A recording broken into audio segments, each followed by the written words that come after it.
Hi అండి, అందరికీ నమస్కారం అండి. అందరు ఎలా ఉన్నారండి? బాగున్నారా? ఈ రోజు అయితే మటన్ కర్రీ చేసి చూపిస్తాను. యాజ్ ఇట్ ఈస్గా అలా చేసుకోండి, చాలా టేస్టీగా ఉంది, చాలా బాగుంటుంది అనమాట. నేనైతే చాలా రోజులు బట్టి అట్లనే చేస్తున్నాను అనమాట. చాలా బాగుంటుంది. మీకు నచ్చితే కనుక మీరు ట్రై చేయండి. వీడియో నచ్చితే కనుక సపోర్ట్ చేసి సబ్స్క్రైబ్ చేసుకోండి. ఇప్పుడే మసాలా ప్రిపేర్ చేసుకుంటున్నాం అనమాట. అది ఎట్లా చేయాలో చూపిస్తాను మీకు. మటన్ కర్రీ చేసుకోవడానికి మసాలా ముద్ద అయితే తయారు చేసుకుంటున్నామండి.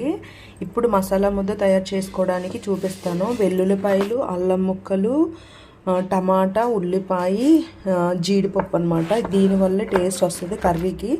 ఇంకా గసగసాలు, మిరియాలు వేస్తున్నాను. ఇలాచీ ఉంటే వేసుకోండి, ఇలాచీ లేదు నా దగ్గర.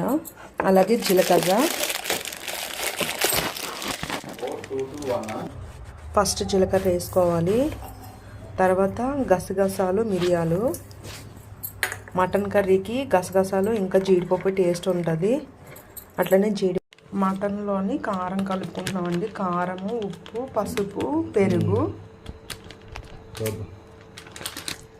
పెరుగు వేసుకోవడం వల్ల మటన్ కానీ చికెన్ కానీ మెత్తగా ఉడుకుతుంది, టేస్ట్ బాగుంటుంది అన్నమాట. పెరుగు కూడా వేసుకోవాలి. కొద్దిగా పసుపు.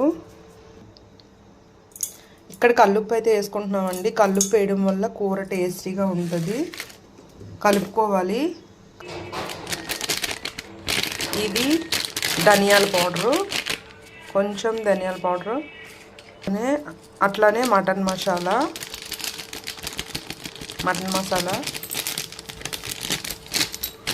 చాలు తో మంచిగా ఇట్లాగా కలపాలన్నమాట. మటన్ మొత్తము కలిపాక ఒక హాఫ్ అన్ అవర్ ఫ్రిడ్జ్లో పెట్టుకోవాలి. పెట్టుకుంటే పెట్టుకోవచ్చు, లేకపోతే డైరెక్ట్గా వండేసుకోవచ్చు. నేనైతే ఒక హాఫ్ అన్ అవర్ పెడతాను ఫ్రిడ్జ్లో. 3 వేస్తున్నాను. అలానే ఉల్లిపాయ, పచ్చిమిర్చి వేసుకోవాలి.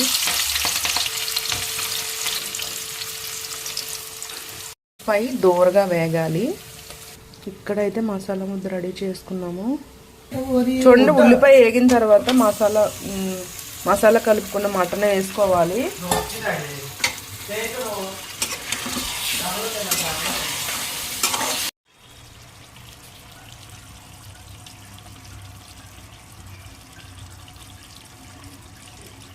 మసాలా ముద్ద వేసుకున్న తర్వాత కసూరి మీద వేసేస్తున్నాను. వాటర్ పోసుకోవాలి. ఫైనల్గా మటన్ అయితే ఉడికిపోయిందండి. చూడండి ఎంత మంచిగా ఉడికిందో.